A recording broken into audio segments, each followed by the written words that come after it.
Every night and every day, every night and every day, never forget to say La ilaha illallah. Never forget to say La ilaha illallah. Every night and every day, every night and every day. Assalamu alaikum, brothers and sisters. Inshallah, we're ready to start the program. So for those of you who are visiting us, who are not familiar with the organization, welcome to the Islamic Association of Greater Detroit. We welcome you to our facility here, and thank you for blessing us with your presence. As is customary, we will start the program with the recitation of the Holy Quran. Alhamdulillah, we have two, I put this in quotes, volunteers.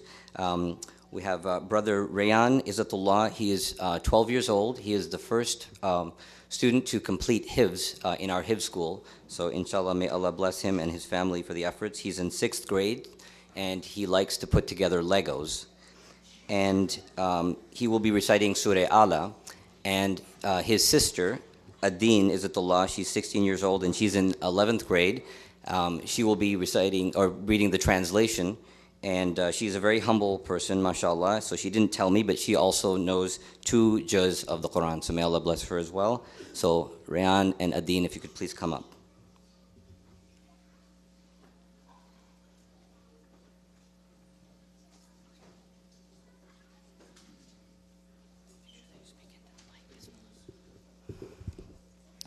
أعوذ بالله من الشيطان الرجيم بسم الله الرحمن الرحيم سبح اسم ربك الأعلى الذي خلق فسوى والذي قدر فهدى والذي أخرج المرعى فجعله غثاء أحوى سنقرئك فلا تنسى إلا ما شاء الله إنه يعلم الجهر وما يخفى ونيسرك لليسرى فذكر إن نفعت الذكرى سيذكر من يخشى ويتجنبها الأشقى الذي يصلى النار الكبرى ثم لا يموت فيها ولا يحيا قد أفلح من تزكى وذكر اسم ربه فصلى بل تؤثرون الحياة الدنيا والآخرة خير وأبقى إن هذا لفي الصحف الأولى صحف إبراهيم وموسى صدق الله العظيم.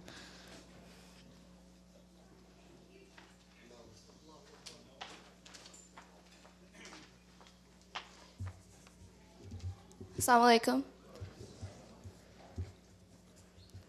alaikum. The translation of Surah Ala is, glorify the name of your Lord, the Most High, who has created everything and then proportioned it, and who has measured preordinaments for each and everything to be blessed or wretched, then guided, showed mankind the right as well as wrong paths, and guided the animals to pasture, and who brings out the pasturage, and then makes it dark stubble. We shall make you recite the Quran, so you, O Muhammad, peace be upon him, shall not forget it, except what Allah may will. He knows what is apparent and what is hidden. And we shall make easy for you, O Muhammad, peace be upon him, the easy way of doing righteous deeds. Therefore, remind men in case the reminder profits them. The reminder will be received by him who fears Allah, but it will be avoided by the wretched, who will enter the great fire and make to taste its burning, wherein he will neither die to be in rest nor live a good living. Indeed, whosoever purifies himself by avoiding polytheism and accepting Islamic monotheism shall achieve success, and remembers the name of his Lord and prays, nay, you prefer the life of this world, although the hereafter is better and more lasting. Verily, this is the former scriptures, the scriptures of Ibrahim and Musa alayhi salam. Thank you.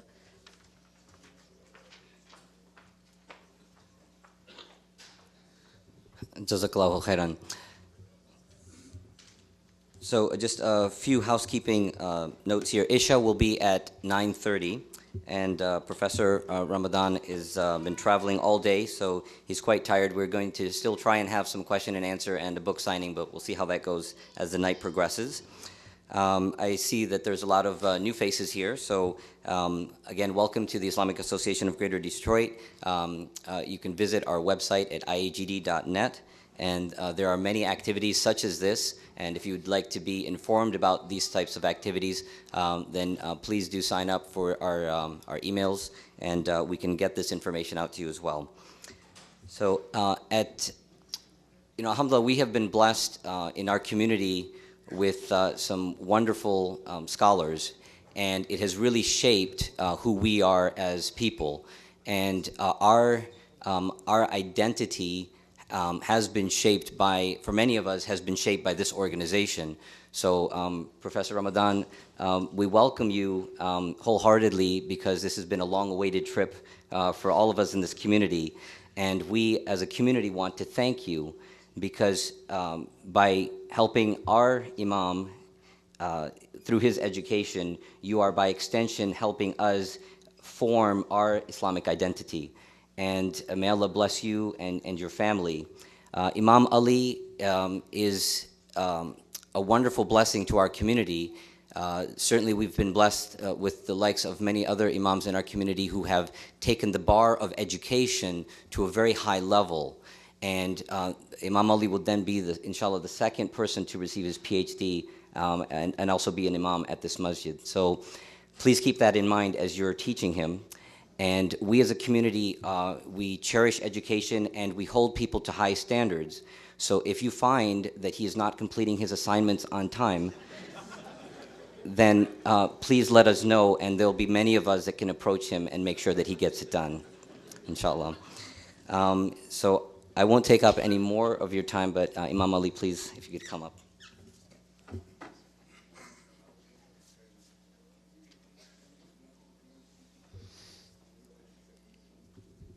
Assalamu alaikum wa rahmatullahi wa barakatuh. It's a great honor and privilege to introduce to you someone that all of you know very well. So since you know him very well, I thought of doing it in a different way. I thought maybe it's a good idea to introduce IAGD to Professor Ramadan, since this is the first time he comes to our community, and we hope this, inshallah, will be followed by many other visits to our unique community, inshallah. IAGD is part of what Professor Ramadan calls the silent revolution in his books, referring to the awareness of the Western Muslims to their identity, their role in the societies in which they live, integration, and so on and so forth. So we are part and parcel of this silent revolution, as IAGD has a long history of integrating our Islamic values with the American principles, and we are going even. As Professor Ramadan always suggests, that we should go beyond integration to contribution, and this is exactly what IAGD is striving to do, not only integrating but also contributing. And there are so many community members, since this organization has been established 30 years ago, have been instrumental in establishing and being part of local and national, and I won't exaggerate when I say also international organizations, and have been very active and very proud of them. For example, ISPU, one of the very active think tank, and we have Brother Latif here with us tonight. This organization actually is one of the products of IAGD, young men and women like Brother Ittifat and Saeed Khan and others. Huda Clinic is something also we're very proud of. When a bunch of American Muslim doctors, they found out that they have to fulfill their responsibility towards the community in which we live. So they established what's known as Al-Huda Clinic, that in the heart of Detroit area, for those who have no access to health insurance, they can come to Al-Huda Clinic to receive a complete treatment with prescription for free. Our Zakah committee is one of the very active Zakah committee in Michigan, and alhamdulillah, we distribute up to $80,000 every year to other cities when there are so many people who are with limited income. The leadership of CARE Michigan always comes from IAGD. MSAs in Ann Arbor, in Wayne State, in many different campuses, also supported by IAGD. In the national level, there are so many members of this community in the leadership of various committees, including the chairman of our board of trustees, Dr. Ghawth Malik, and Dr. Jakako, and many others are playing a very important role in ISNA and ISNA annual convention, the MENA, Muslim Youth of North America, Mass National, MMD, Michigan Muslim Doctors, IMANA, which is conducting a wonderful job not only here in America but elsewhere when there is a need. In fact, I was coming from Qatar attending a conference last week, and the organization Professor Ramadan established Islamic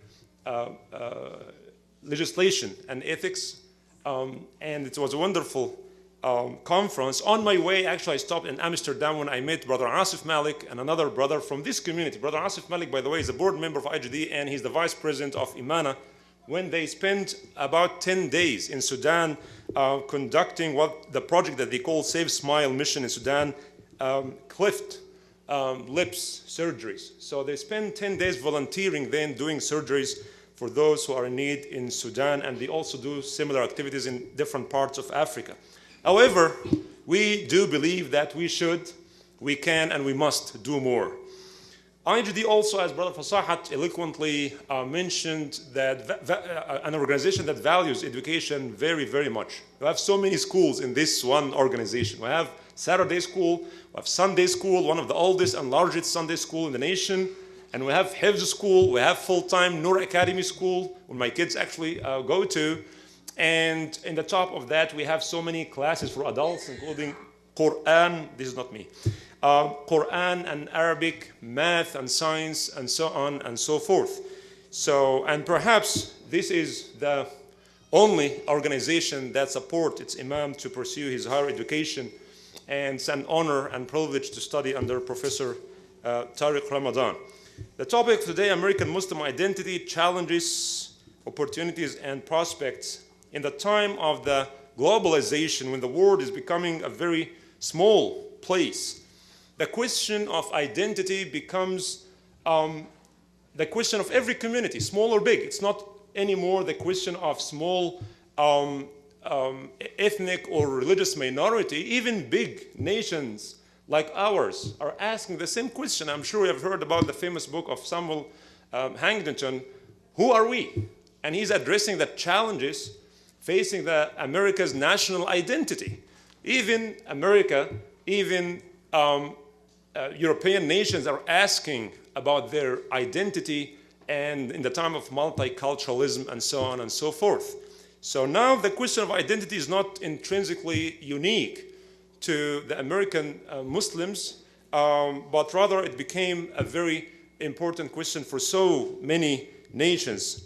Now, looking at our situation as American Muslims, some observers would like to look at the full half of the glass and suggest that American Muslims are just doing fine. They are growing in number, and if you read the study of Dr. Ihsan Bagbi and others who wrote about American mosques, and he compared the numbers between 2000 and 2010, and the conclusion of the research is that the number of mosques and Islamic centers are growing. The number of those who come to the masjid were also growing. It was 2 million, according to his estimate, in 2000, and now 2.6 million, those who come for Eid Salah. This is a very nice measurement. So they are growing in number, growing in institutions. We just mentioned some of them. And every day we hear about a new Islamic institution, whether it's educational or care about the human rights or a Muslim legal fund and so on and so forth. So Muslims are just doing fine. And look at their average income. It's also high. Their educational level in average, American Muslims are doing perfectly fine. And the second and third generation are more even integrated and more capable of contributing to the American society. It's a matter of time, according to these observers, that for America to recognize Islam as an American religion and Muslims as a full-fledged members of the American mosaic. On the other hand, some pessimistic view that like to look at the challenges and the empty half of the glass and suggest that it's too tough for American Muslims. And look at the strength and continuity of the Islamophobic campaigns that very well funded, that target Muslims and anything that's Islamic, and look at the assimilation that happened to the majority of Muslims who came here and just, they lost their connection to their culture, and they lost their language, and they lost their religion, and they lost their identity and became more American than anything else. And in addition, they also talk about the disunity and the huge diversity within the Muslim community. I'm talking about ethnic and ideological differences and diversity, and all these things are major challenges that would not allow American Muslims to fully integrate and to be recognized as full-fledged members of the American mosaic. Now the question is, which of these two pictures is the right depiction of our reality? Is the glass half full or half empty? I believe these two pictures are not necessarily contradictory in every aspect. Rather, I would argue that they both reflect the complexity of our reality. And for us as American Muslims, I believe that in order for us to understand who we are and what we need to do, we need to look at the history. We need to connect ourselves to the sources of Islam. And we need to deconstruct the complex reality of today, which involves politics, it involves cultures, it involves multiculturalism and pluralism, and the rapid change of the social norm of the American culture and American society. There are so many things that we need to really deconstruct and understand piece by piece. And then we need to have a clear vision about the future.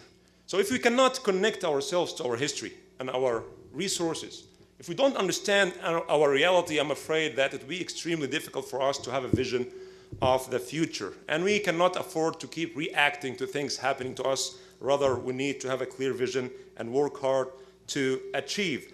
No one can help us do just that more than Professor Tariq Ramadan. In terms of connecting ourselves to the sources of Islam, try to make sense of what's happening around us, and to have a clear vision about what happened in the future. And this is what he started more than 25 years ago when he wrote To Be European Muslims, Western Muslims and the Future of Islam, Islam and the Challenge of Modernity, Radical Reform, Islamic Ethics, and Liberation, and so many other books. But he was focusing on Western Muslims and the future of Islam in these places, which are the big questions that we tend not to really pay any attention to or even try to answer. We are living in a very closed circles of traditions and cultural understanding, and very few of us who try to answer this big question, what would be the future of Islam? So he was focusing on this, and he's focusing on the other hand on reforming Islamic thoughts. And if you want to read his wonderful and profound and deep book, Radical Reform, which is available outside, you will see that he's not only focusing on the Western Muslim, but he also focusing and trying to work hard to revive Islamic knowledge and so on and so forth. So, which by the way, led some people to call Professor Tariq Ramadan the Martin Luther of Islam. Professor Tariq Ramadan is the professor of contemporary Islamic studies at the Oxford University Oriental Institute, St. Anthony's College, my college. He teaches at Oxford Faculty of Theology. He's also visiting professor at the Faculty of Islamic Studies in Qatar and the University of Malaysia, and the senior research fellow at Doshisha University, Kyoto, Japan, and the director of Research Center of Islamic Legislation and Ethics, CILE, in Doha, Qatar. Professor Ramadan holds an MA in philosophy and French literature and PhD in Arabic and Islamic studies from University of Geneva. And in Cairo, Egypt, he received one-on-one intensive training in classic Islamic scholarship from Al-Azhar University scholars, and which is known as Ijaza in 7 different disciplines within Islamic studies. And what's unique really about Professor Ramadan is something that I know firsthand is, mashallah, he's one of the intellectuals who are not disconnected with reality and not disconnected with the people. He is a man of a mission, if you want. As you know, so many intellectuals, they live with papers and ideas and books. But he amazingly, I don't know how, he managed to produce very profound and thoughtful academic work, and at the same time working on the grassroots level, traveling everywhere in the world, and his schedule in the last 2 weeks and the coming few weeks can testify to that, and we thank him very much for coming to IAGD today. He's a very well organized person. Of course, he cannot do all these things without being very well organized person who have a very high time management skills. Time magazine has twice recognized Professor Ramadan. First in 2000, named him one of the world's top 100 innovators of the 21st century and one of the world's top 7 religious leaders. And again in 2004 as one of the world's top 100 most influential intellectuals. He was also named by Foreign Policy magazine on the list of 100 top global thinkers in 2008, 9, 10, and 12. In 2008, an open online poll, Professor Ramadan was voted the 8th top most intellectual person in the world on the list of top 100 public intellectuals by Prospect magazine UK. In 2009, he was the persona non grata, which means the unwelcome person in many different countries in the world, including Tunisia, Egypt, interestingly, Saudi Arabia, Libya, and Syria, because of his criticism of these undemocratic regimes. And despite all this world recognition of his work and contribution, Professor Ramadan, I can testify that is a very simple and humble person, very accessible, very approachable, mashallah, to the point where you can say that a professor at Oxford gave his personal phone number to one of his students. And don't ask me about this number, by the way. I'm really fortunate to be the student of Professor Munir Farid when I did my master's degree at Twenty State. And I'm very proud to be a student of Professor Tariq Ramadan, which I learned so many things from, not only from his books and lectures and articles that I read, but also from his personal character and practical example, and also like very much his the uniqueness of his teaching method when he follows the Socratic methods that was adopted by Plato after that in the first school of philosophy in Athens, when he throws so many questions at his students, and one question brings 2 questions, and 2 questions bring 4 questions, and it's always question and answer to challenge his students' knowledge and intellect. So may Allah subhanahu wa ta'ala bless him, and may Allah subhanahu wa ta'ala grant him more wisdom and patience, especially when dealing with his students.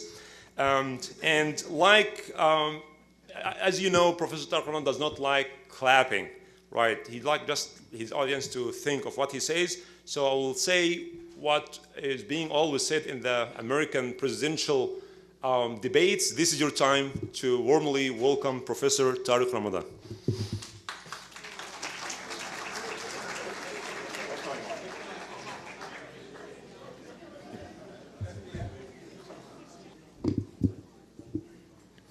أعوذ بالله السميع العليم من الشيطان الرجيم بسم الله الرحمن الرحيم والصلاة والسلام على أشرف المرسلين سيدنا محمد وعلى آله وصحبه أجمعين ونعوذ بالله من شرور أنفسنا من سيئات أعمالنا من يهدي الله فهو المهتد ومن يضلل فلن تجد له وليا مرشدا ونشهد أن لا إله إلا الله وحده لا شريك له ونشهد أن محمدا عبده ورسوله أيتها الأخوات أيها الإخوة أحييكم بتحية الإسلام تحية من عند الله مباركة طيبة السلام عليكم ورحمة الله وبركاته.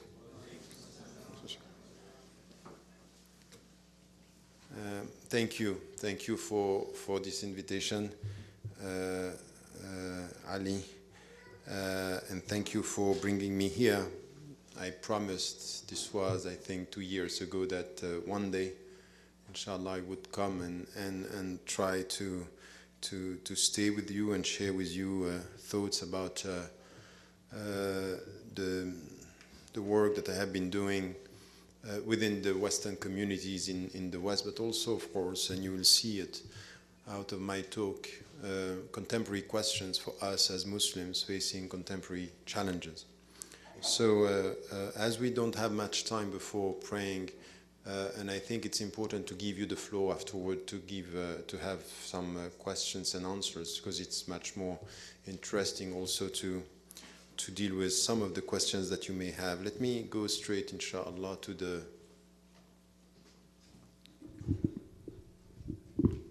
There are people somewhere else, or they are all here? Can you hear me? Yes. It's okay? Alhamdulillah. So let me go straight to the point with a short introduction about what we are talking about when it comes to American Muslims. And when it comes to our identity. In fact, it's not an easy topic, and it's not an easy concept to speak about identity, because it means that we deal with principles, that's true. We deal with psychology, we deal with feeling, and we deal with something which has to do with feeling good. Because you can have a definition of identity which is a negative identity. It is said, for example, by some of the people who are, some of the philosophers, and very early, Denis de Rougemont, when he was talking about Europe, he was acknowledging the fact that, and it was also in the philosopher Albert Camus, when he was talking about the Western and the West. In fact, Islam in the south, in Africa and around the Mediterranean Sea, was in fact the factor that was helping the West and the European identity to define itself, which is in fact a negative identity. You create an other and you become yourself by knowing who you are not. Yet that this is negative. You have a much more positive way, which you look at your principles, your vision, your history, your memory in a positive way, and you have a positive, constructive way of dealing with identity.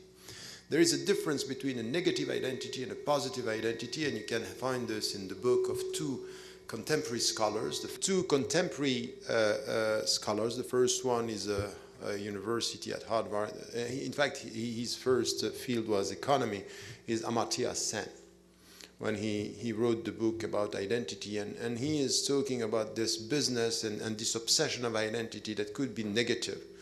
And the other one is a Lebanese scholar. In fact, he's a writer, he's a novelist, is Amin Mahlouf. You heard about him? Amin Mahlouf he wrote something which is a very good book, is the Crusades seen by the Arabs before that.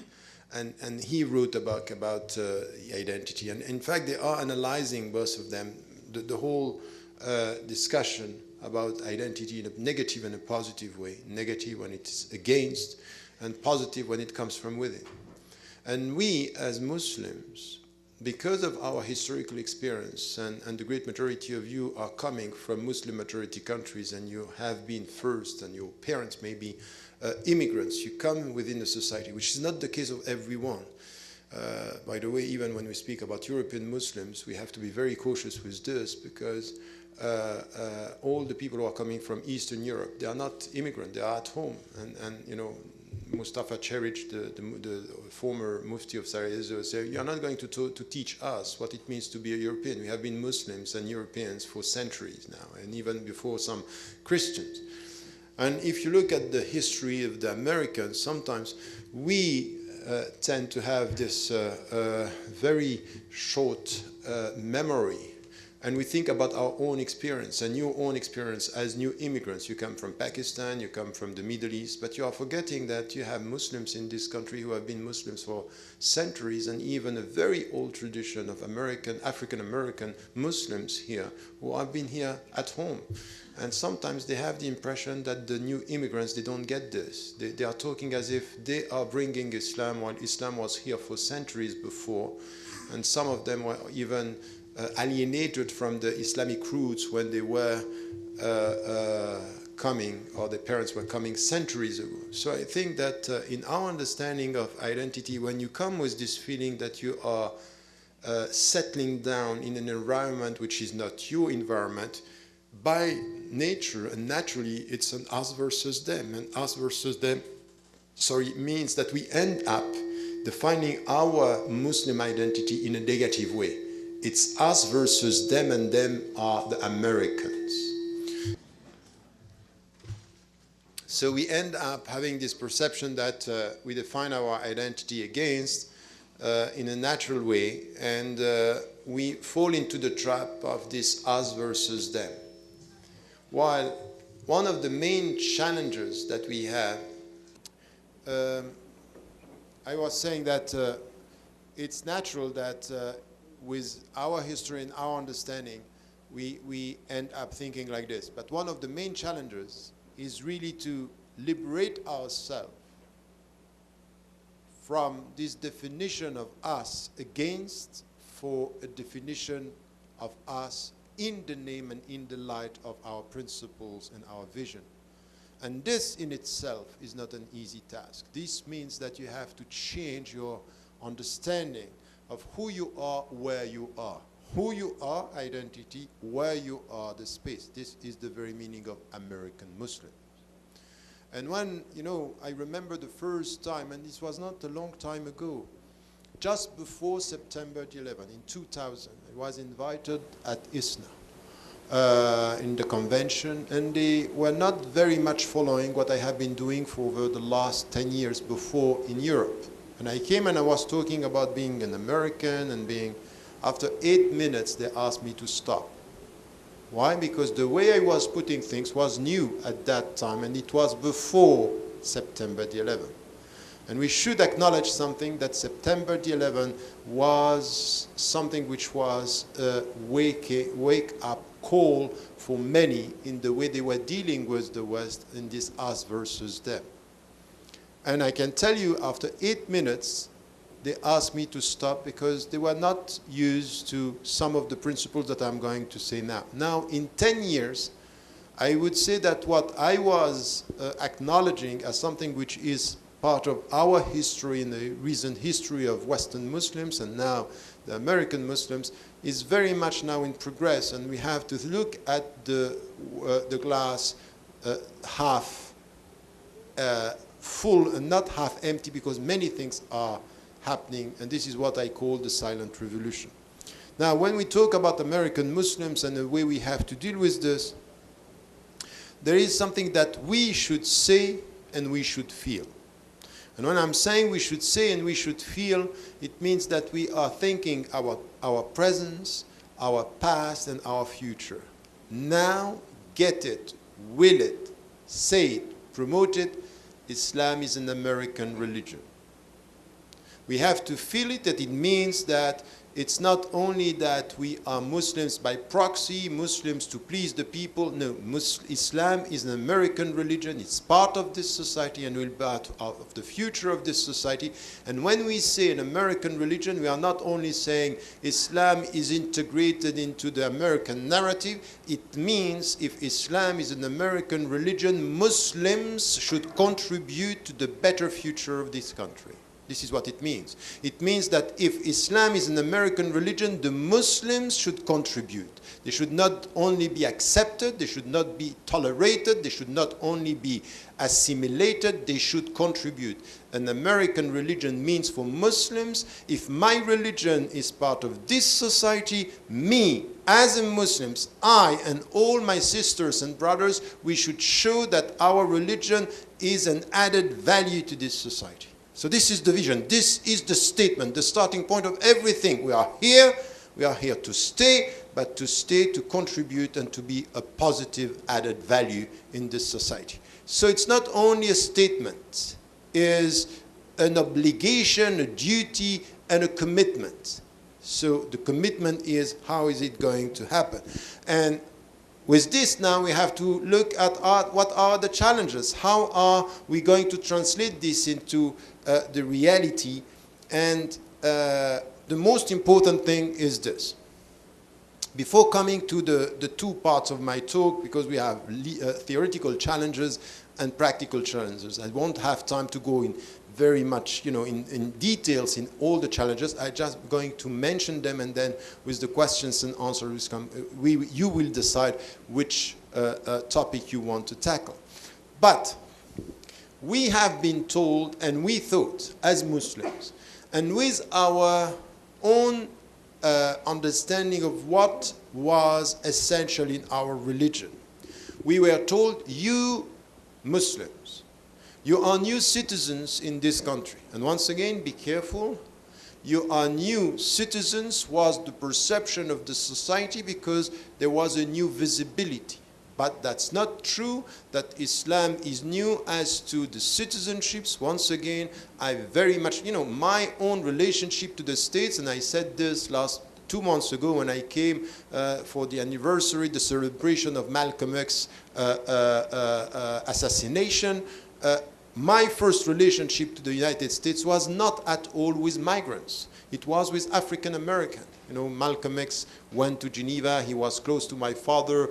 He came back just after he was, and the last letter that he wrote was to my father saying they are going to kill me.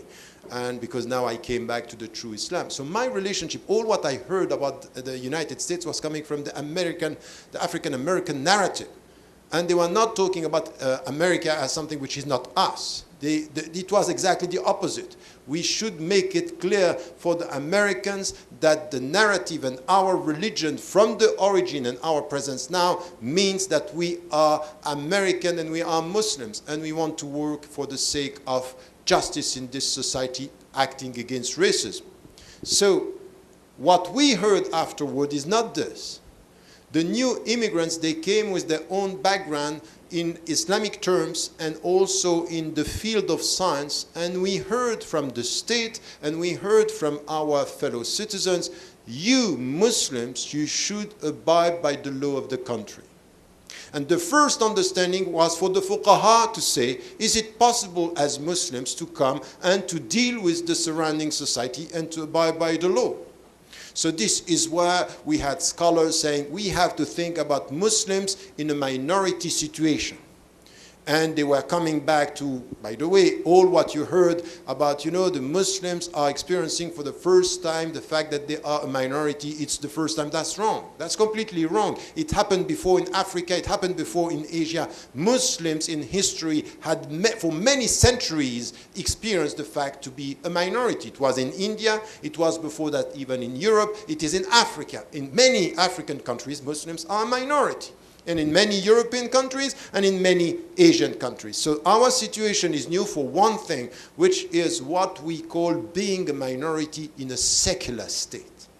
And a secular state means that the state is not imposing a religion and should be neutral and acknowledging the equality between all the religions. Okay, that's fine. We heard that we have to abide by the law. And the scholars started to think about this. What if there is something in the law which is not in accordance or not accepted by Islam? And what if we have to do something as Muslims which could be contradictory to the law? And they try to find a way between the latitude of the legal system in the United States and the flexibility of the Islamic tradition, the Islamic Sharia or the legal reference. And they promoted new fatwa and saying, how do you deal with the legal system? Ending up with theories. One of them is, for example, what was coming from scholars talking about fiqh al-aqalliyat, which is the minority situation for fiqh, and we have specific fatwa.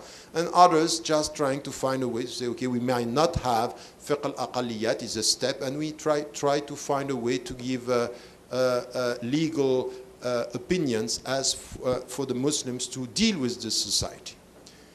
The mainstream position now, which is acknowledged by the great majority of the Muslims, not all of them. And when I'm talking like this, I can tell you we have still some trends within our community who say it's not possible. We are here and we have to isolate ourselves. We try to respect what should be respected and to avoid the legal system because this is not our system. We live in a society where the legal system is based on kufr. We have this attitude, and you know that the Salafi literalists are very often promoting this thinking. But the mainstream is saying something else. The mainstream and the great majority of the scholars that we hear now are saying we don't have a problem with the legal framework and we respect the law of the country. And you know that this was said by the Fiqh Council in this society, in your society, but the European Council in Europe, that we acknowledge. So our identity is, as Muslims, we remain Muslims, and we abide by the law of the country. One question was a big one, and this was not a long time ago, but it came back because it's an old question coming back, is what if you are involved in the army? Big question. And this, especially after September the 11th. Why? Because some people were sent in Afghanistan.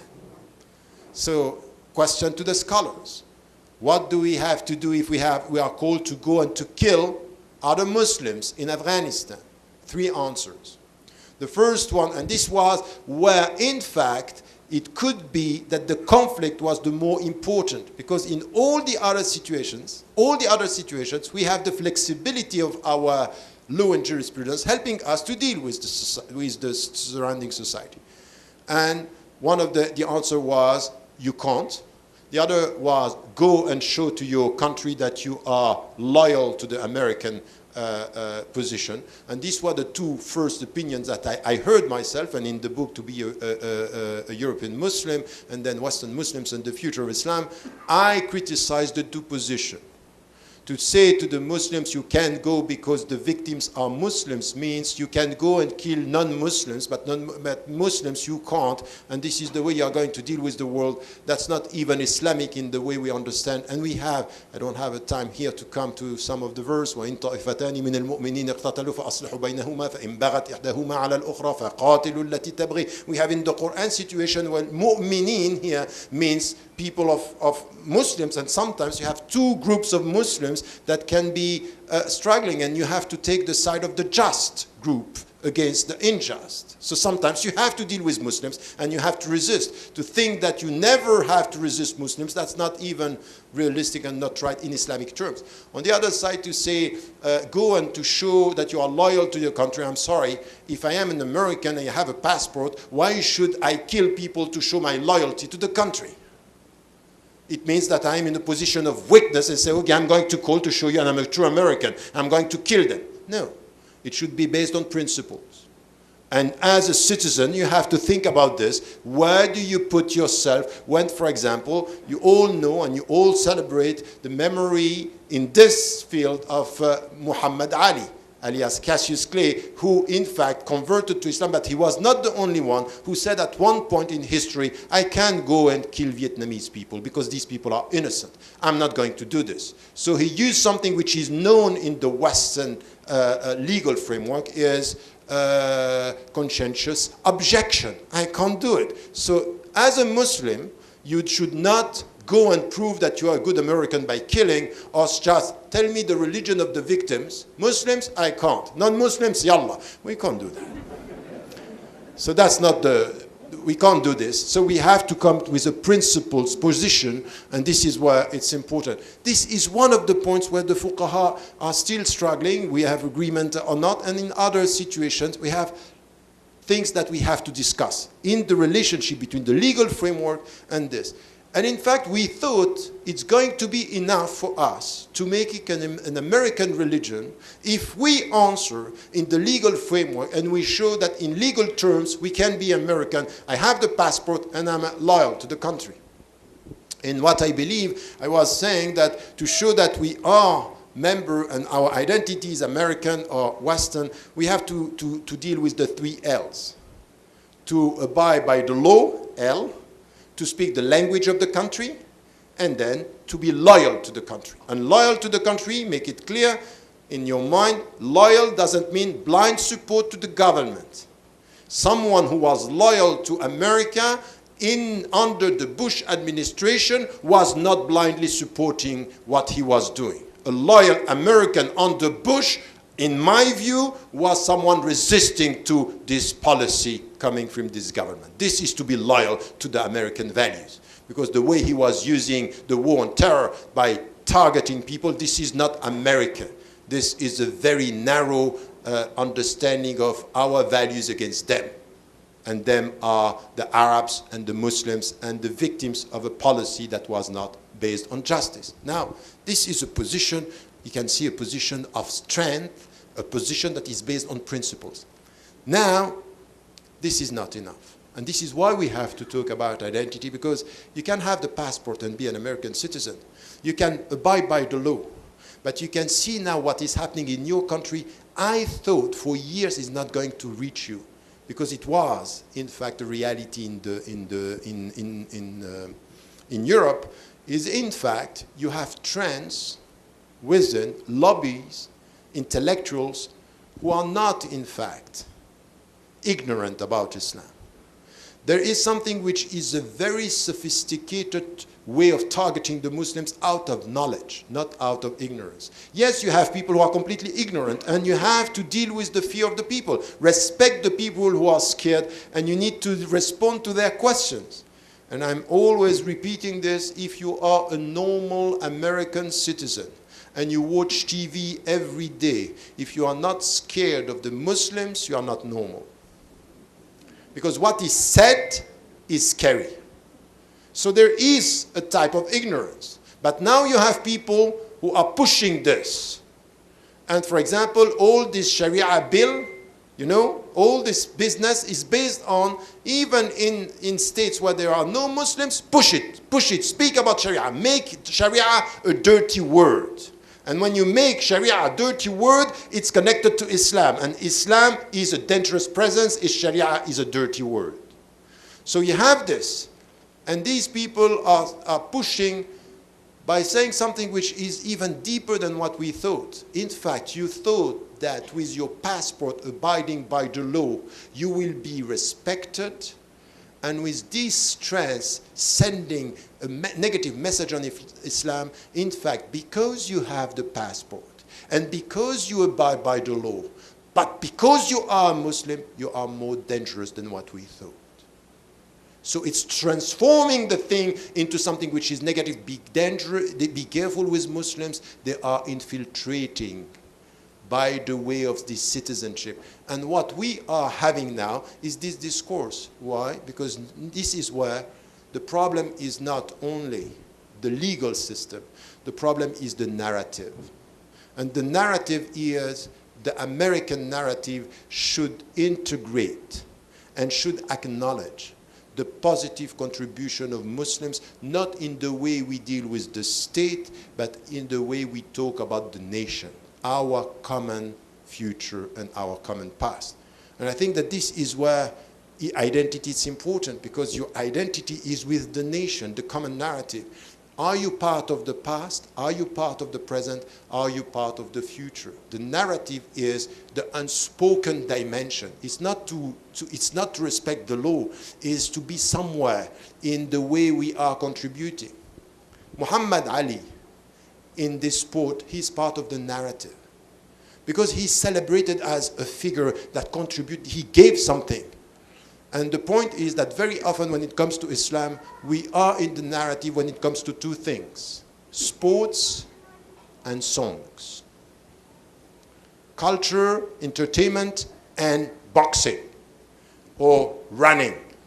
But when it comes to intellect, academia, science, culture in arts, this is where we are absent. And if we want to have an American identity, this is where we have to understand that it's not enough to have the passport. Now you have to be part of the narrative. And who is going to do this? In our revolution from a negative identity of people respecting the law to a positive identity of people contributing to the narrative. You understand the shift? That's a tremendous shift. It's something which is an intellectual, psychological revolution that we need.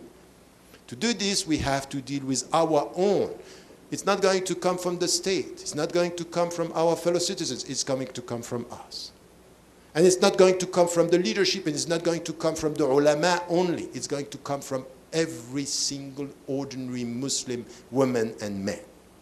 By doing and dealing with some of the issues, and I'm just going to list them, and I will let you come back to this afterward. The first challenge that we have, that every one of you has here is terminology. In fact, if you want Islam to depart of the American narrative, we should be able to speak Islam in English and in the English language by knowing what we are talking about and to regain, reshape, redefine the words that we are using. Don't let anyone make Sharia a dirty word. Don't let anyone speak about jihad as if it's a holy war. Don't let anyone speak about the way we as Muslims, we speak about the values that are ours in a way which is done by Orientalists and not by ourselves. The first now to challenge some definitions when it comes to Islam is us, in the way we speak about our values. There is no way to be a Muslim if we don't understand if we don't have a deep understanding of what Sharia is and jihad is. Jihad is the way we implement Sharia by saying that it has nothing to do with holy war. It's something which has to do with resistance and positive presence. Al-amr bil ma'ruf wa nahy anil munkar. We resist the bad and we are here to promote the good, not only for us, for all the people, because the best among us is the best for humanity, as the Prophet ﷺ said. So this is where it's important for us to have this theoretical challenge, is terminology. And I'm sorry to tell you that many of you might rely on the imams on this, but you have to do the job. You should have basic understanding of the Islamic terminology in English. This is the way to resist, because language is power. And you know how to talk. This is your language. So you want to liberate the Muslim conscience and the Muslim mind, talk about and get the terminology. Second challenge in theoretical term is the relationship between religion and culture.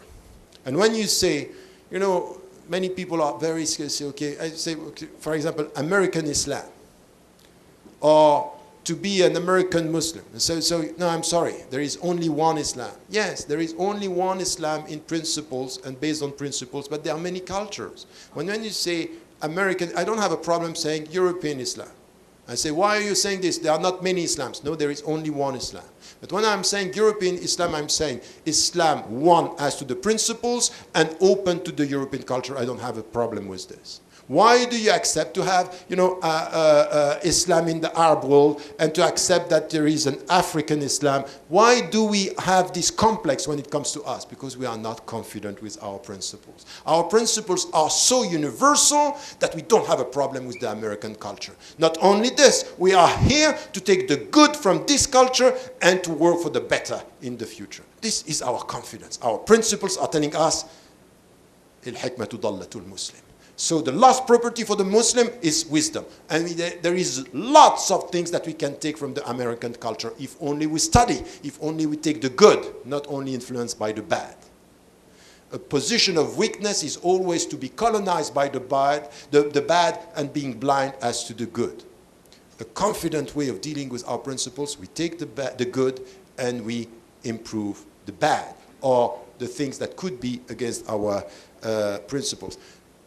Third challenge that we need to tackle is the relationship between law and objectives. The law, and we have an Islamic legal framework, we come back to this, but what is said by the great ulama, and one of them who summarized the whole thing that is coming from the Maliki tradition, like a Shatibi, is just to say, never think about the law in static terms. Think about the law dealing with the objectives. What do you want to achieve? And he came with this 5, 6 principles and all this. I don't have time for that. But the problem is, you look at the American legal system. And you can see that some of the objectives that we have in Islam are much more fulfilled in the States than they are in Muslim-majority countries. For example, even with the protection of your deen and the protection of your al-aql, for example, do you think that your aql, your intellect, is more protected in America than it's protected, for example, in my country of origin in Egypt? Yes, it is. Yes, it is. In America, it's more protected than it is in Muslim-majority countries, because now the governments in Muslim-majority countries are not putting enough money to education, in education. They put money in weapons, and they put money in corruption, and they put money. So what I'm saying is that when you come to the objectives, you think about that. And I'm surprising many people by saying, you know what, when I come and I read the American Constitution and I read the way people should be treated before law, equal and all this, this is my Sharia. Because they are implementing the principles of who I am. So I'm not coming with a Sharia with a narrow-minded understanding, it's me against you. No, it's good, it's me. Okay. And I'm always repeating this even in discussion. You have a good idea, it's mine. You have a bad idea, it's yours. That's it. Keep it for you. You get that? But this is, when you are confident in the discussion, this is where you are. But this comes with the very deep understanding of the legal framework and the objectives that we want to reach. And for the Muslims, it's coming back for our tradition. So sometimes our presence here, dealing with something which appears to be alien to our tradition, the American legal tradition and history, brings you back to your own understanding. Okay, what should I get from my principle? In this, we have to do this job, and this is something which is important. The other thing which I was saying, the fourth theoretical discussion is about identity. And as I am saying, in the book, To Be a European Muslim, I was trying to define identity and the Muslim identity as an open identity. You have principles, Tawheed, Salah, all these things that are part of, but it's open. It's open to all the things that we can take from other societies, other cultures, and we are very open in this. This is why the Muslim presence during the first 2 centuries was so effective, taking from everyone and adding. And the last is also to define the space. You know, this old business of Dar al-Islam and Dar al-Harb. Many now we say, we don't speak about this. There is no Dar al-Harb, we are at home here. But we don't use Dar al-Harb, but we act psychologically as if we were in Dar al-Harb. You understand? It's as if we... Dar al-Harb is the abode of war, which was defined by scholars. It's not coming from the scriptural sources, Al-Quran, or the prophetic tradition. It's coming from scholars who are saying, when the Muslims are secured and in majority is Dar al-Islam, and when the Muslims are in minority, are not in a safe place, this is Dar al-Harb, the abode of war. I would say that these have to change because the global world now is showing that sometimes we are less safe in Muslim majority countries and more safe in non-Muslim majority countries.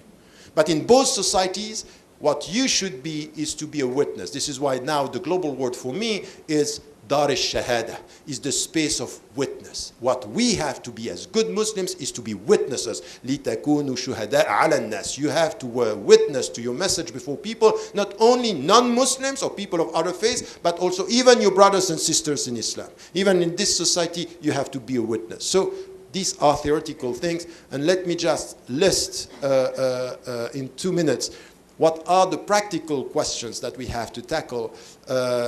Something which has to do, of course, about education. With all what I said, we can't carry on the way we were educating our children in the countries of origin. Now it has to be adapted, reformed in the light of the context. No education disconnect from the context. It's not possible. We have to know where you live. So sometimes what we say in the mosque is so much based on a binary vision that you tell them, you speak always about them, and then you feel at home. With whom? All what I heard from the mosque is them. So what you are doing here in this mosque is something that has to be promoted everywhere. And still we have this psychological gap between the way we educate and the way we are accepting. The thing which is important here is we also have to get a sense of history. Many American Muslims don't get a sense of the American history. You don't know what happened in this country. You don't know where the people are coming from. You say, oh, it's not because you know your neighbor. that you know the psychology of the people is coming from very far. And we need to get much more knowledge about history and even about, you know, some of the thoughts, the critical thinking. That if you want to talk to the people here, you know to get the critical thinking that was part of the whole thing. This is what, for example, in the book, The Quest for Meaning, I'm saying all our kids, and especially the Muslim children and students, they have to go for 4 disciplines: history, philosophy, spirituality, and religions. We need to know more about religions, and fourth, about arts and imagination. So we need to have this knowledge. As Muslims, it's not opposed to what we are.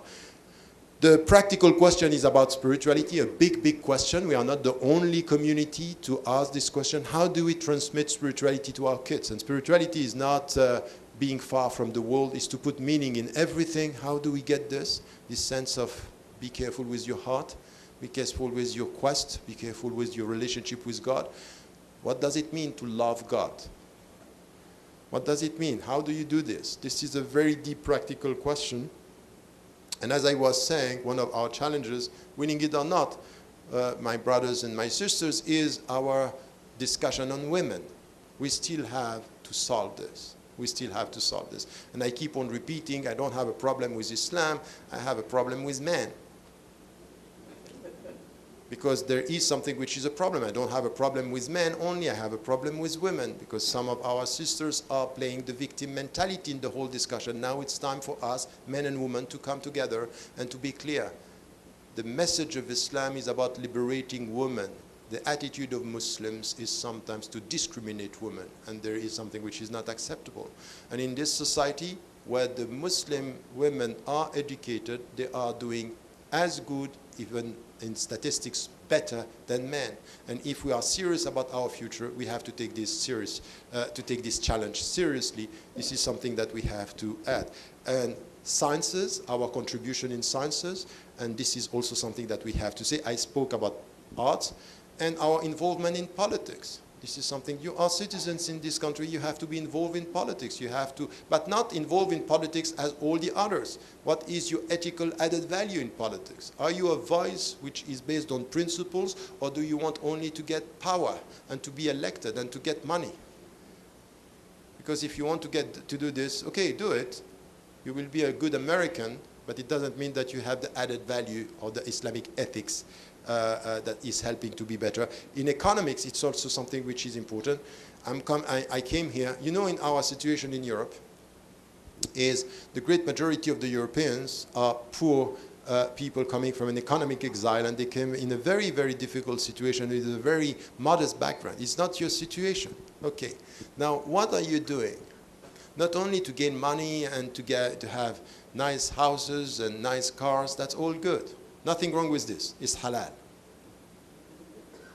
But it's halal, but it could be counterproductive. Is this halal? You keep on taking it as halal, and you don't transform this into what kind of economic presence do you have? Which kind of presence that is helping your brothers and sisters to be autonomous, and also to promote something which is an alternative model, where your way of being rich, the way of being successful, is based on solidarity, concern, humanity, serving the poor, being present. This is where we want you to be. And not only for Muslims, this has to be for the society. This society, now it's one of the richest and the biggest democracy in the world, and still we have poor people, we have people who are millions of people who are completely lost in this society. Our presence should be something which is an alternative and an added value. All this to come to one word that was used by Imam Ali just before, is I'm talking about the post-integration discourse. We are beyond integration. I don't want to talk about integration, because I think that this is the way people are creating this us versus them. And I keep on repeating, the success of integration is to stop talking about integration. When you stop talking about it, it's done, and we have to stop.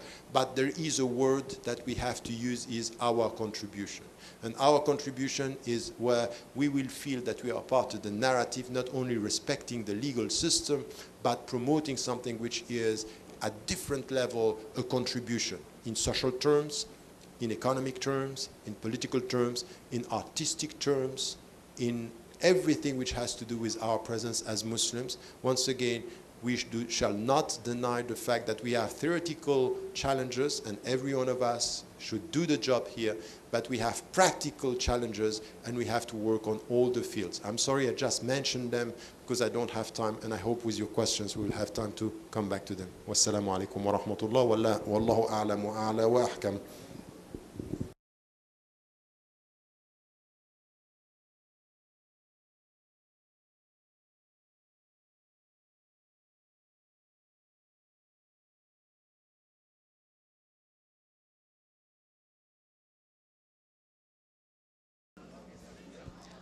Okay, it looks like most people are back into the hall. So we want to be a community that is going to be proud of our Islamic heritage, and that Professor Ramadan will be proud to say that IAGD represents women in a very positive light. So we will start the question and answers with our sisters, and to be extra fair, we will take 2 questions for the sisters. So please note that, Professor Ramadan. So do we have any questions from the sisters? We do not have, if you have written questions, that would be preferred, if you could pass those up. But if you, I know we didn't hand out any paper, so Asim has a mic and he will hand that over. So do we have any questions from the sister side? We will take written questions preferred, and we will take, we have a mic as well. So Sister Afshan is going to ask a question.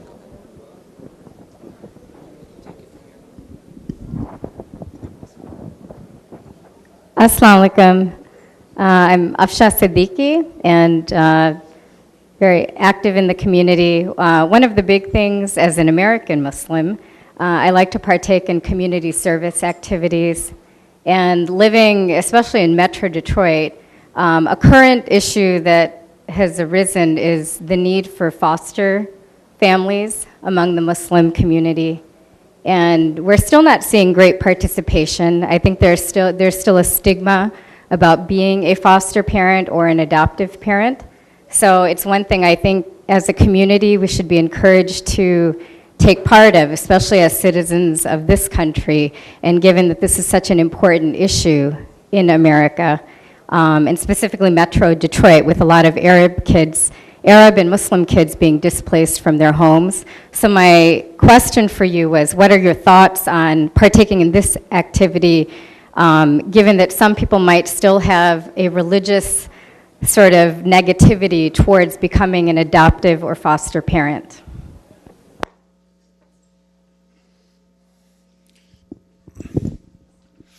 Bismillah. No, I think that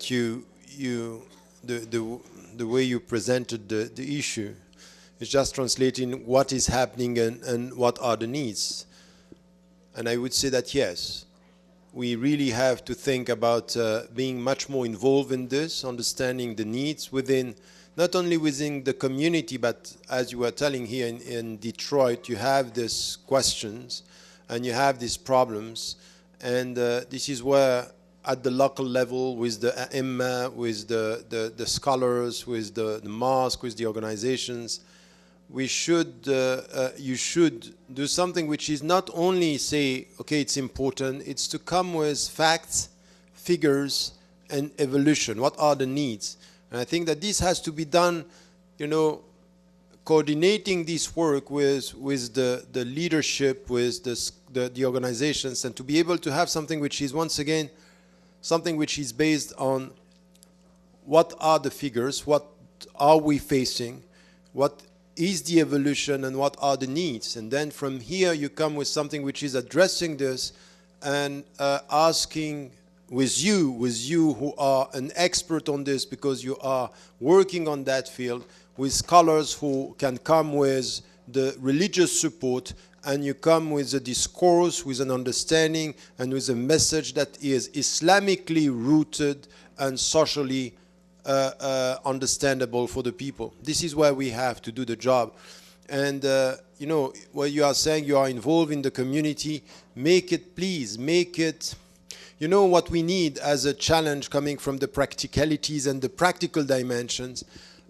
in the book Western Muslims and the Future of Islam, I'm saying that we are going through stages in our presence in the West. The last one should be our institutionalization. We should institutionalize our presence. And when we say we should institutionalize, it means we should have institutions that are focusing on one thing and doing it well in the light of professionalism. الاتقان. الله يحب إذا عمل أحدكم عملا أن يتقنا. God loves when you do something, you do it good, to get the good common mastering what you are doing. I'm saying this because in your field, don't make it something emotional. Make it something professional. These are the facts, these are the needs, this is the Islamic answer, and we go ahead. Make it professional, not something which is from time to time we speak to the community, because the Muslim, they are human beings. They can be emotional when the problem with emotions is that we are very emotional when we are touched by the problem. And we can be very aloof in anything which is about others. So let us making it something which is the real needs that we have to tackle. Allahu Alam.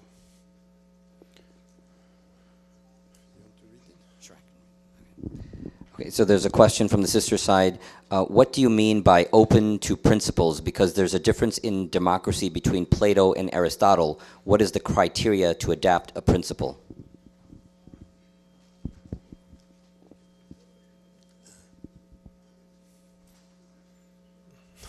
I want to know what is the difference between Plato and Aristotle in some of the principles, because I might dispute the point. Of course, there are differences in principles. When I'm saying open to principles this is where, as Muslims, we have to get it right. We have usul, we have mabadi, which is even a contemporary word. It's not in the Islamic literature. Al-mabadi is not a word that we are using. We are very much using al-usul wal-kulliyat, is just the fundamentals and the comprehensive principles.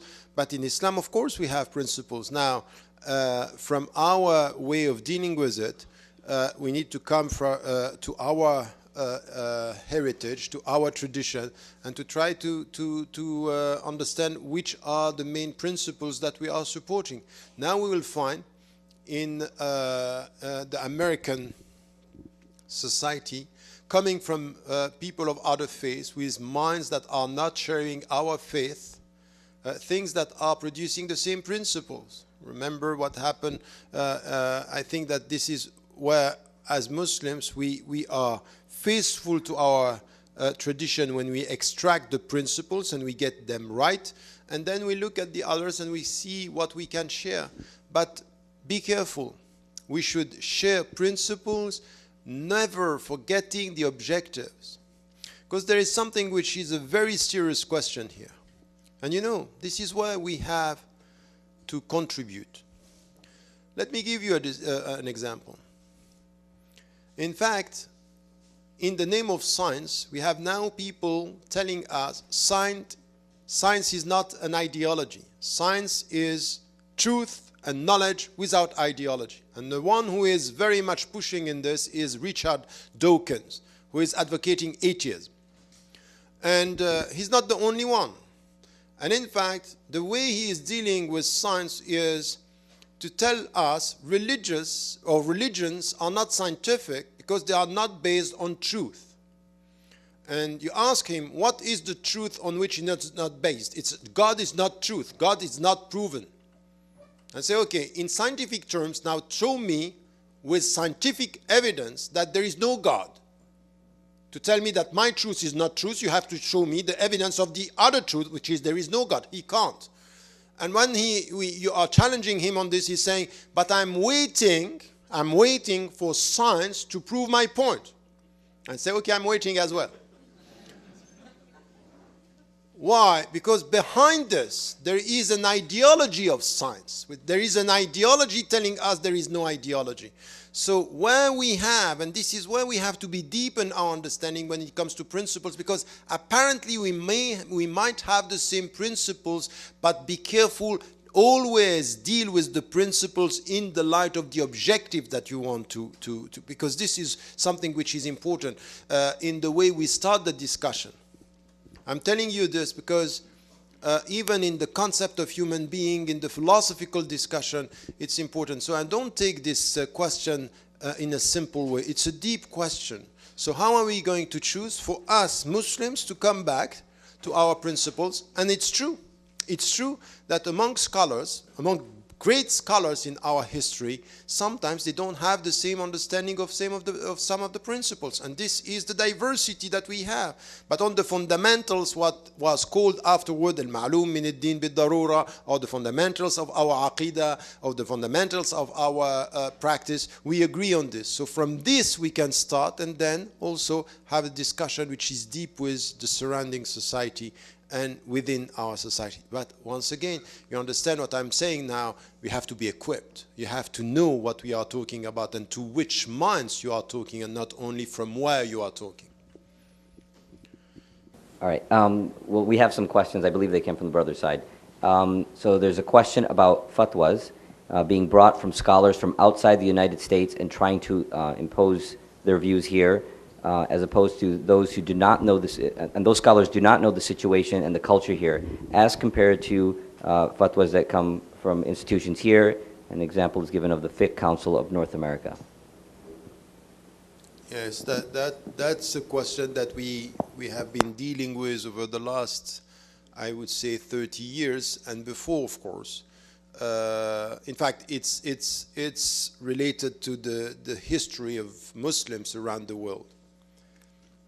Now, there are some issues that, in fact, we are dealing with as Muslims in the West, that we'll see that some fatwa coming from Muslim majority countries wouldn't be a problem when it comes to the way we fast, the way we pray, you know, on the fundamentals of our aqidah, for example. I don't have a problem. Myself, I went back to Egypt. I'm still listening. You know, one of my great shuyukh, in the way he's dealing with the text and the scriptural sources and the ahadith, is Al-Albani. I trust him. I trust what he's saying on some specific way of dealing with, you know, you have some people, he's very literalist. I don't agree with many of his fatwa, but in the way he deals with the ahadith, I trust him. I feel good, and I feel good when I take something from him. I'm, you know, as Imam al-Ghazali was saying, who can be your sheikh is that when he talks to you, your heart feels okay, at peace. That's good. I feel that this is so. You know, I'm taking from all the scholars when I trust them. Now, in some of the fields, I can take from him. In others, he's not at all connected to the Western experience, and he's talking in a way which has nothing to do with this. And the problem that we have is that some of our brothers and sisters, they are connected straight with, you know, now with modern technology, with scholars who are living there, and they get the fatwa from there. And they think that they are more legitimate because from where they come, they are coming from there. So they confuse the center. For them, the center is Mecca or is Al-Jazira Al-Arabiya, and then this means that it's closer to the source. You know, to be faithful to Islam is not to be closer to the source in geographic terms. It's to be closer to the source in the objective terms, what you want to achieve, and the principles. You respect the principles, and so it has nothing to do with geography. You can be close to Mecca and being far, and close to Detroit and being close to Islam. Now, this is where, as Muslims, as I was saying about institutionalization, we should institutionalize our training of imams here, our trainings of scholars here. Now, for the time being, we don't have it all. It's coming. Inshallah, it's coming. But to go there, to get the knowledge and to come back here and to carry on your education, this is something which is possible. You get the fundamentals, you come here to get the understanding of the context. And if you can get it here, go for this. But we have a responsibility as Western Muslims to have our institutions, to train our imams at the highest level, not someone who is, you know, some people who are getting, you know, a very low level of understanding. And we need to deal with the two knowledges. For example, in the center that I am directing now in Qatar, the Islamic legislation and ethics, the whole philosophy is to translate what was in the book, Radical Reform, is to have scholars of the context, scholars of the text coming together, 8 of them, they come with a topic, and we challenge the scholars of the text through the scholar of the context, and we challenge the scholars of the context with the scholar of the text and saying, okay, what is the vision here? And to do this, you need to get the principles, you need to get the objectives, and you get to have the whole picture.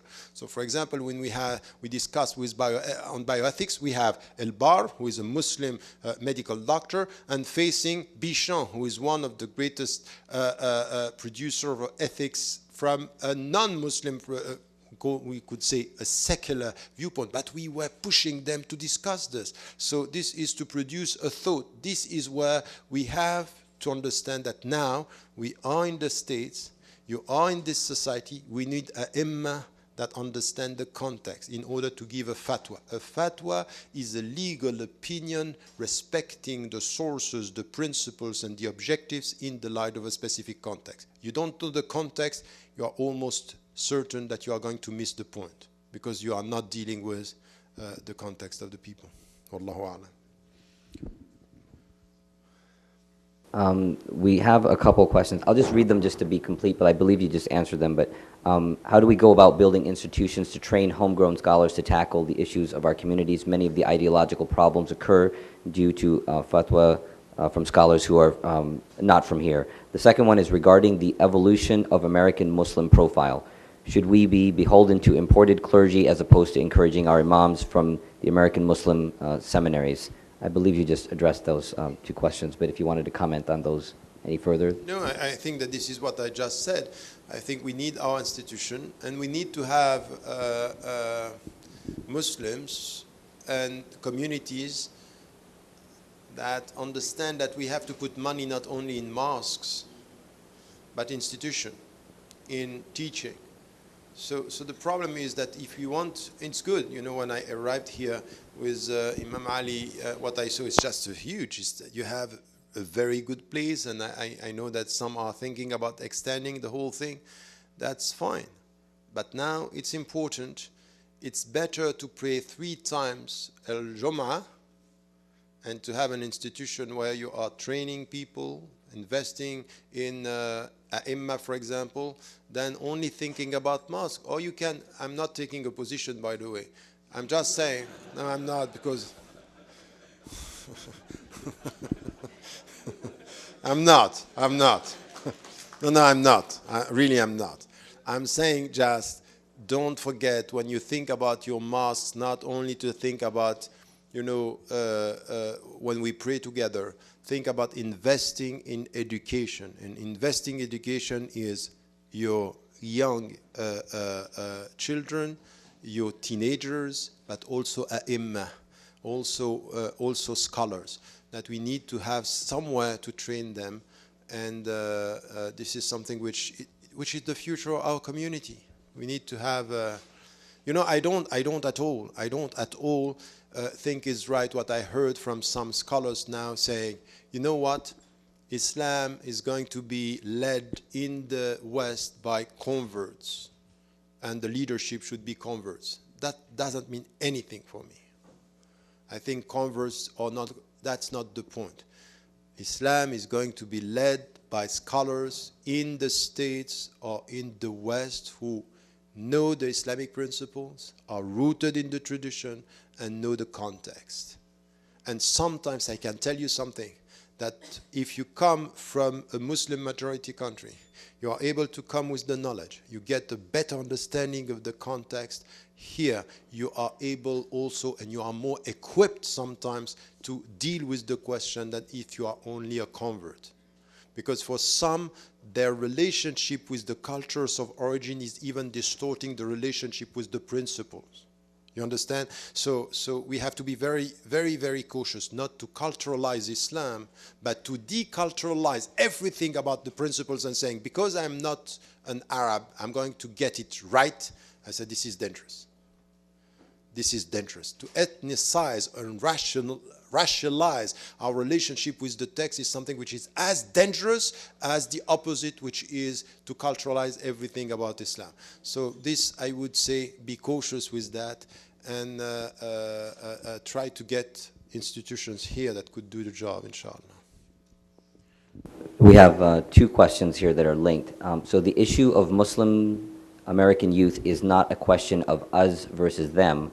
How do we work with the kids who are more influenced by negative values which are conflicting with ours? That's one, but I believe this next one ties in. When engaged in community work in our context, I find myself confused and sometimes doubt seems to creep up. Is this the internal struggle, jihad, or do I try to avoid such situations? Either way, what steps can you recommend to help me? So can you just say it again? Confused about what? Confused about when engaged in community work in our context, I find myself confused and sometimes doubt. I'm not sure. It doesn't say. When? When who is working with us? When you're engaged in community work, you find yourself confused about, and sometimes doubt seems to creep up. I believe it's probably that the conflict of your Islamic values and working in the community, I would... Okay. Okay. So that is the case. I still think that for many of our young brothers and sisters, the us versus them and what they hear in the mosque and what they hear in the Muslim organizations, it's very often in contradiction with what they experience in the surrounding society. And sometimes they didn't have even what is given. By the way, you know that you might be a big community in the region. You have people coming praying during Ramadan and praying during Friday and all this. But a great majority of the Muslims are not even connected to Muslim organizations and Muslim institutions. This is the reality of it. So when we know this, when we are humble enough to understand, yes, we are doing a good job, things are evolving, but we are not reaching all the Muslims, and some are not happy with what we provide because they think that we are always talking about Islam in a very, very narrow-minded way, or promoting much more a sense of guilt than a sense of confidence. And this is where we as Muslims now, when I was talking about education, it's important to understand one thing. To educate is to give means. But to give means in order to be autonomous. The Greek word about education is going along. Going along with someone. And to educate is this one, when, for example, you have a taklif, in fact, in Islam, when you are educating your daughter or your son, you bring them, you go along, and at one point, you are going to be without me. So I'm with you up to the point where you are going to carry on without me. So to be able to carry on without me, you need two things. The first is to be equipped, and second, you need confidence. Confidence. And confidence is based on the way you deal with the principles. And it's based on something that we have really to think about. Education, there is no education without giving value. Remember, in the Muslim countries, in the Muslim majority countries, when you come to with your daughter or with your son, and you do exactly what we heard just before starting. Here is a young brother, he's a young sister. This one knows the Quran, she knows, and by saying this, we send a message by your appreciation that we give value to what they learn. In Muslim majority countries, when you go within the society, immediately what you got from Islam is positive. When you are in this society and you say this, if they go now to school and they say, I know this about the Quran, it doesn't give them any value because the people don't care. If you think about education, it's not only to get the value within the community, it's how to get the value outside.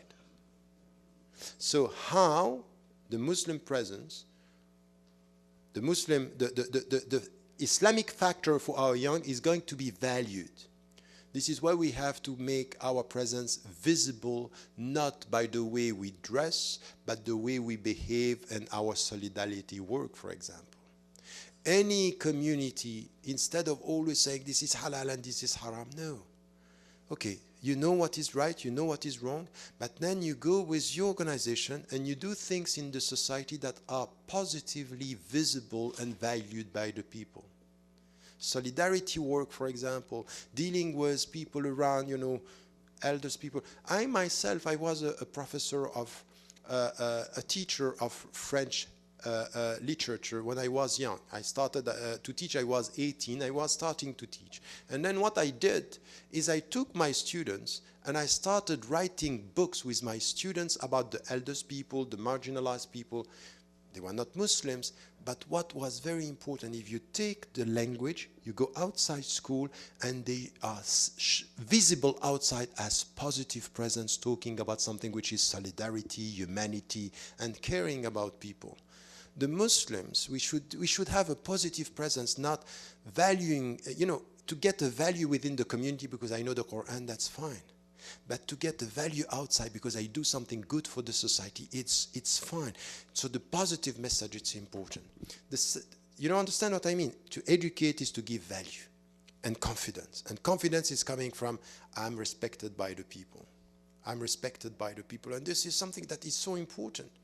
You know, you don't know, I'm coming from a family that was very rooted in Islamic values in Egypt. And I was born and raised in a country in Geneva. We were talking about this in the car, where there were no Muslim community.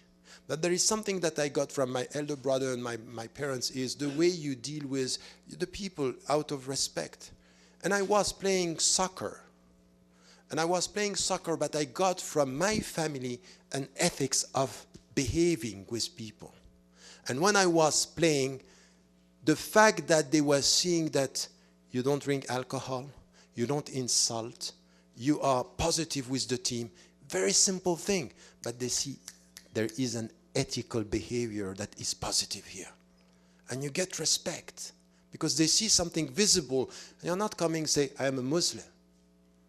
Okay, and so what? No, you don't talk, you just have a behavior. And this is what we have to teach. This is why we have to be involved. And now when we deal with people who are not sharing our faith, okay, you are in the United States of America, you are going to deal with people who are drinking, people who are having a private life, people who can be gay and homosexuals. Are you going to be the judge of the people or the good example? Are you here to be the good witnesses or are you here to be the bad judges? It's not for you to be judged. Even to the Prophet ﷺ, عَلَيْكَ الْبَلَاغ وَعَلَيْنَا الْحِسَابِ. You just send the message and the judgment is not for you. Don't judge before me. You have no right to do this. But what you can do is within the society to show the good behavior. And you will find someone. I can tell you, myself, at one point, one mufti and so-called mufti in one of the trials that I had in France, one mufti and so-called mufti was witnessing against me. And an atheist and a homosexual were witnessing for me. Should I go to the guy and say, homosexual? A'udhu billah, get out of here. What is this? What is this behavior? Of course, he knows, as I said, that homosexuality is not something which is right in Islam, is prohibited in Islam. But I'm not going to judge you by what you do. What you are, I respect. What you do, I don't. But I'm not going to judge you through your behavior. This is your private life. I'm not the judge of your being through your action. Because if I was to do this with myself, I know that I am not perfect and anyone can take it against me. Because we are here saying homosexuality and the behavior, we don't accept this. But we are respecting the beings and we show respect to the people. So outside, instead of rejecting all the people in such a way, be the good witness. Let the judgment, or leave the judgment for other people to do. Don't be the people who are judging. So in our daily life, you will find people, they might not share your belief. They don't. Now, what you have to do is to respect yourself and to respect them. So what, for example, in my own experience, anyone who was coming close to me, they knew. I don't drink alcohol. There are things that I don't want to listen to, and there are things I don't want to do. They know this. So you say it, they know it. So you make yourself be respected, and they respect you. And then when you deal with them, this is on specific fields. We work together for justice. We work together for solidarity. If you ask me to go beyond this, never. I can't. My respect to myself is there is a limit here, and I respect you. So do whatever you want in your private life, but in front of me, don't. You get that? This is the way you are respecting, and you are respected. And it's based on the Islamic principle. Now, to change all this by trying, we are so much with this society trying to find what is wrong in this society, where we are not enough thinking about in which way we are showing what is right. I don't care counting what is wrong in a society. What I care about is what is, with my presence, the contribution to what is good. This is where I start. Now, I'm not going to change all what is wrong, but at least I can, with my attitude, promote what is right. This is an amr bil ma'ruf. This is this is an invitation for the good, and then stop judging and move more towards something which is witnessing, inshallah. We'll have two more questions. Assalamu alaikum. My question is goes to the to how we as American Muslims deal with the tsunami of massive biased media that's going on around us, not only in America, but everywhere else. For example, I'll give you an example. I was born in America, first Iraqi to be born in the state of America, Texas.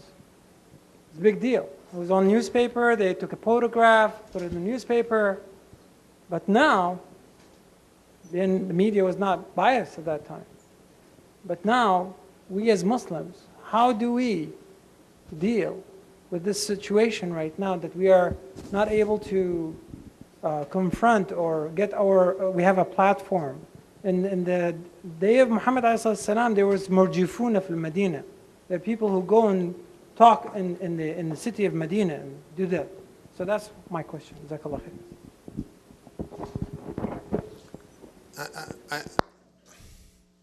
First, I don't think that before the media were not biased. They were always, and they will always be.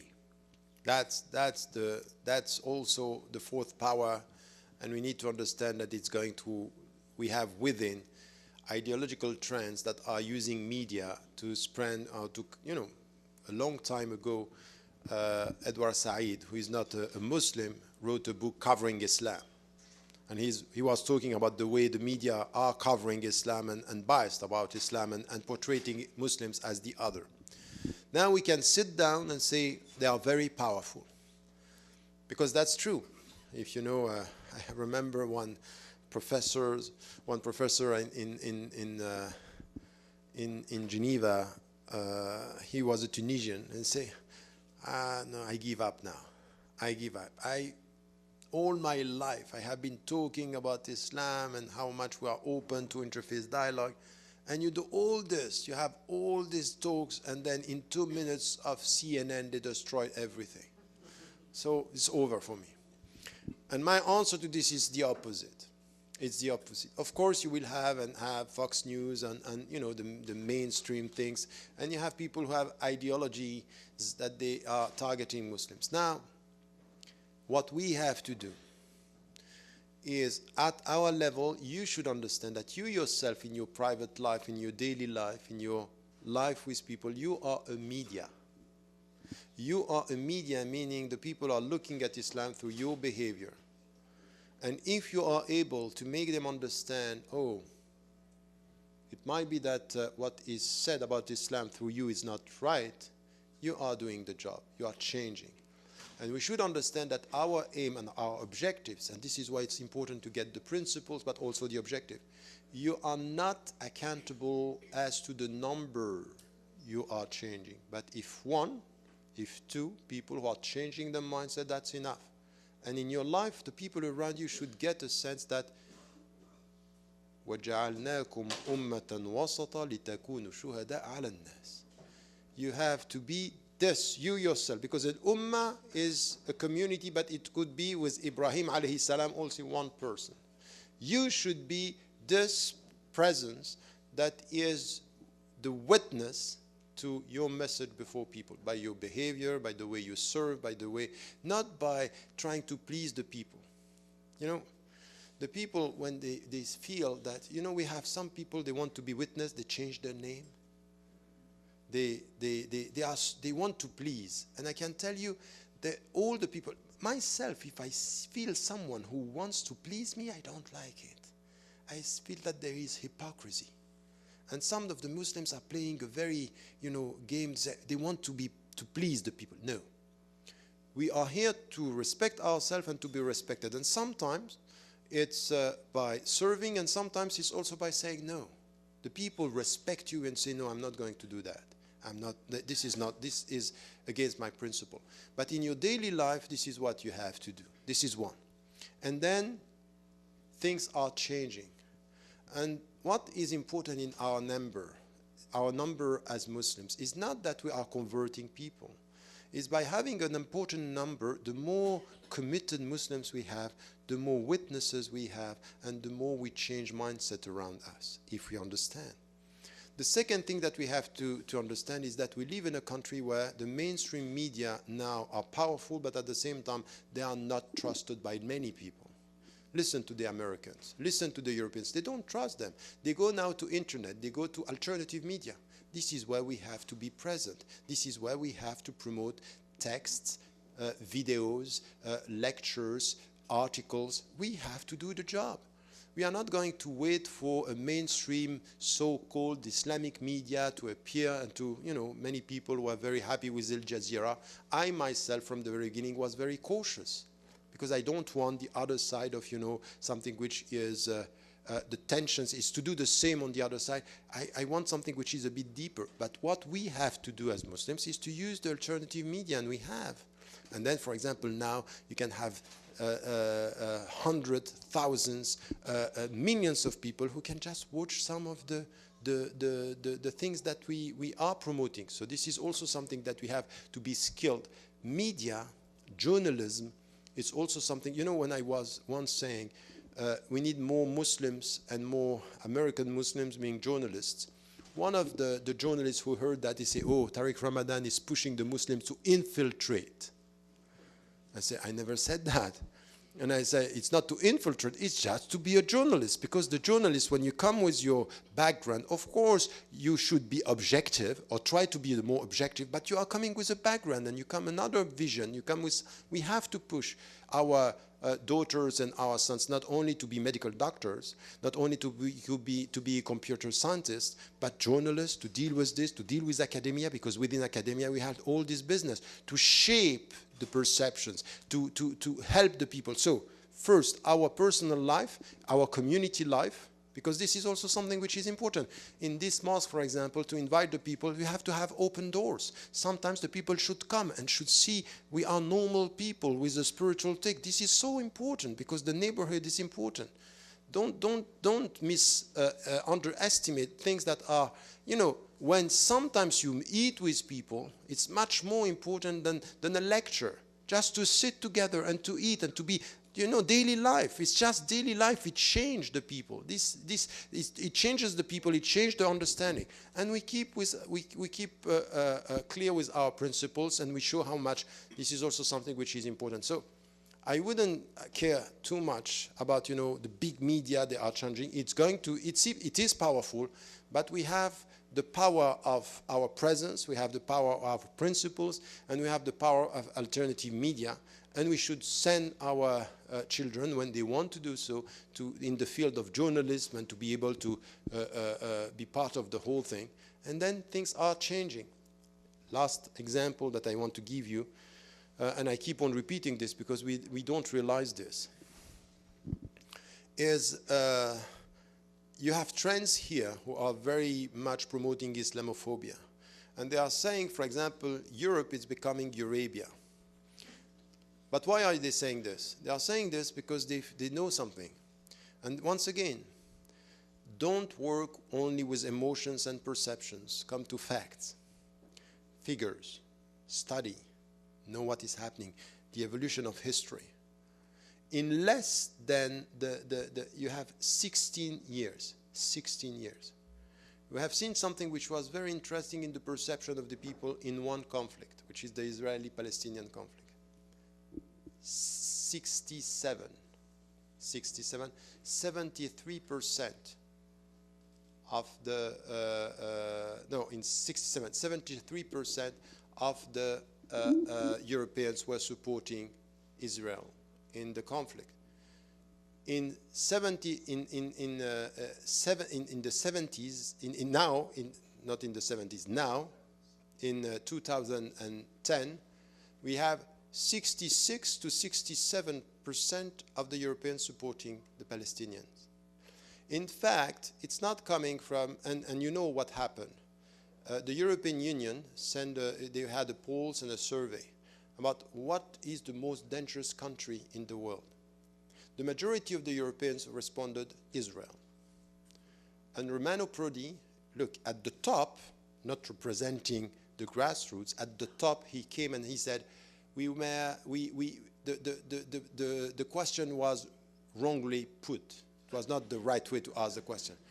But what I want you to understand is that without great effort and without really being involved in this, with the presence, with being or promoting news and information and more knowledgeable and being present within the society, you can change the perceptions. If you are not narrow-minded, if you are not self-isolating yourself, and if you understand that not everything is coming from the media. Not everything is coming from media. It's coming from our active presence in the society.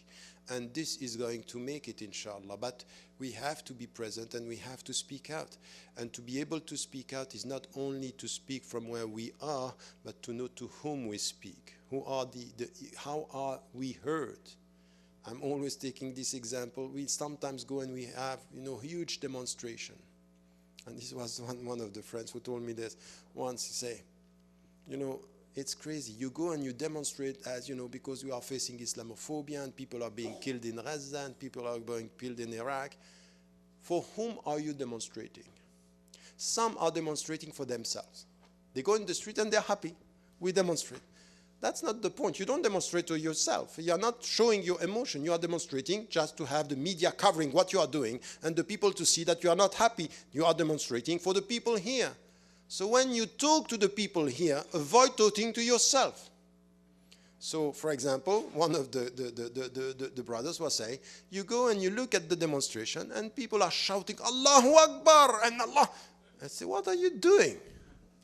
And he told me, say, Allahu Akbar said like this, for them, it means kill them all. It's about killing. So because it's shouting, it's full of emotion. We were just talking about this. Sometimes in our khutab, in Arabic, the way we are passionate is understandable for someone who is used to this in Arabic. If you are outside, my own wife, who is a convert, say, she cannot just bear it. Say, it's as if there is something which is anger in the way you talk about it. I say, I can't understand that. Because I get the message. Say, oh, what is this? Why are you shouting like this? Why is he angry? Because we don't get. And the way we are in this society is we don't translate these things. And this is media. This is the way we are translating. And I think that we have to think about all these things. Positive and very clear. And when we are demonstrating for the surrounding citizens and our society. These are things that we have to think about. We can destroy our image. With one demonstration, we can destroy our image. And sometimes I would suggest for some, when you are invited to go to the media and you don't know what to say, don't go. Just keep quiet. Better silence that bad message. Allahu A'lam. Assalamu alaikum. I promise this is the very last question. Thank you very much, Professor Tariq, for your visit and your thoughtful ideas. As you know, with the growth of the Muslim communities, there come some internal challenges. It's coming from within. And with the diversity we have in America and in every Islamic society or organization, we have always differences of opinions. And talking about the Muslim unity, despite the differences of backgrounds and differences, more importantly, of ideas and thoughts. I personally believe it is normal to have different views and different ideas, but how important it is to keep our unity despite the difference of opinions within the Muslim community. Jazakumullah khair. No, I agree with you. I think that first we all have here to acknowledge one thing which is part of our Islamic legacy. Never, never the unity of Islam meant in our history the uniformity of thought. Never. And we are confusing unity and uniformity. We want the people to think the same. No. Unity is, the strength of unity is how do we manage our diversity. The way we manage our diversity, this is giving the strength of unity. Okay, and we have diversity in many levels. First, as you said, the big diversity is within the Islamic tradition is Shia and Sunni. And as I know that you are doing this here, is to have a council where the people are coming together. This is tremendously important, and especially in these times, because what is going to come now, coming from the Muslim majority countries and the Middle East, could be very, very damaging for our understanding between Sunni and Shia. And we have now even scholars who are playing a game that is very dangerous by targeting the Shia or targeting the Sunni, and what is happening in Syria is just an example. So we have first to understand that we have the big picture, Sunni and Shia. Now, what we have also within our Sunni tradition and Shia tradition is we have many interpretations. We have the Reformist, we have the Salafi, we have the Sufi, we have even people who are more rationalist. As long as someone is not coming from within, adding something which is halal or making something which is halal haram, yuhallil haram or yuharram, or yuhallil haram or yuharrim halal, this is something which is not making something halal haram or something haram halal. We have this diversity and we accept this. But this means that it's a mindset. It's to accept that sometimes you have people who have another understanding, another take, and not to put them first, not to put them outside Islam. No one has the right to say to someone, you are outside Islam. I'm sorry, take it as it is. Someone who is saying, I believe in God, I am a Muslim, practicing or not practicing, and I'm acknowledging that the Prophet ﷺ is the last prophet. When she or he says, I'm a Muslim, she and he is Muslim, period. No one say takfir, you are putting you. Once I was saying a non-practicing Muslim, a Salafi stood up and said that's not possible. A non-practicing Muslim is not a Muslim. Okay, if you say this, how are we going to start? Because, they are taking a very literal, بين المرء والكفر ترك الصلاة, if you don't pray you are a kafir. That's not possible. So our understanding, if you feel that you are a Muslim, you believe that that's fine. You are within. And then we have an accepted diversity within the limits. So this is the level where we need to work with our brothers and sisters in this, accepting this diversity with limits and say, okay, if someone is coming and say there is a prophet after the prophet, they say, okay, we start now an interfaith dialogue. Get my point? Okay. It's an interface. It's not, a prophet after the prophet is no longer Islam. Islam is, there is one, the last messenger is the last. Now you come and you think that for me it's an interface dialogue. We are not talking about the same thing. Why I'm saying this? Because we need to know what are the limits and be careful with this without judging and rejecting. No, just okay. This is something that it's important. Now, the second level of our diversity is not going to come with only interpretation. Is going to come with strategies, understanding of the context, and we need to understand also this. For example, we have now a very, very important problem when it comes to politics. We have Muslims who have a diversity of understanding of Islam and at the same time a diversity of understanding politics. Some are going to go to the right, some are going to go to the left-hand side of the political spectrum. And now we have people who are saying, if you go to the left, you are not as good Muslim as if you go to the right.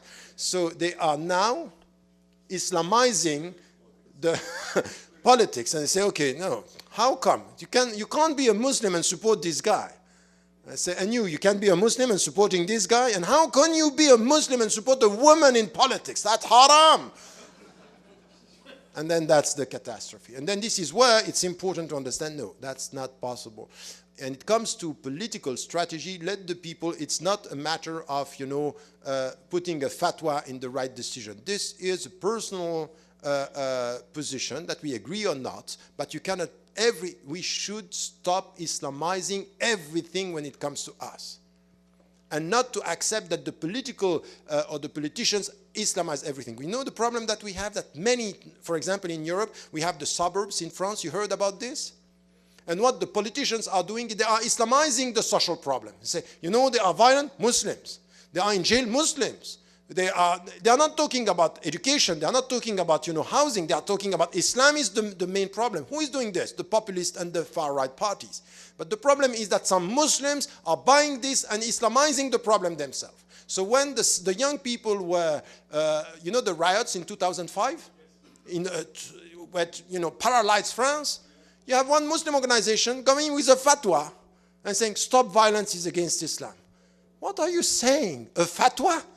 A fatwa to say don't talk about this. They are not talking about Muslims. They are talking about citizens who are not treated equally. Tell them as fellow citizens, we have another strategy, but don't come to a fatwa. Who asked them to give them a fatwa?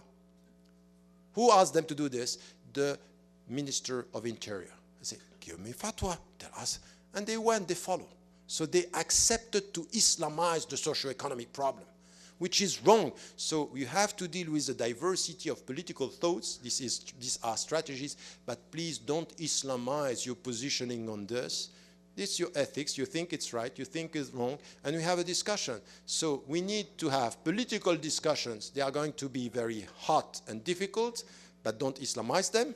And as to the differences within Islam, in our interpretation, we agree that as long as you feel that you are Muslim and you are not making something halal haram or something haram halal, and we are within, it's an internal discussion which at the end, get it right, it's always good.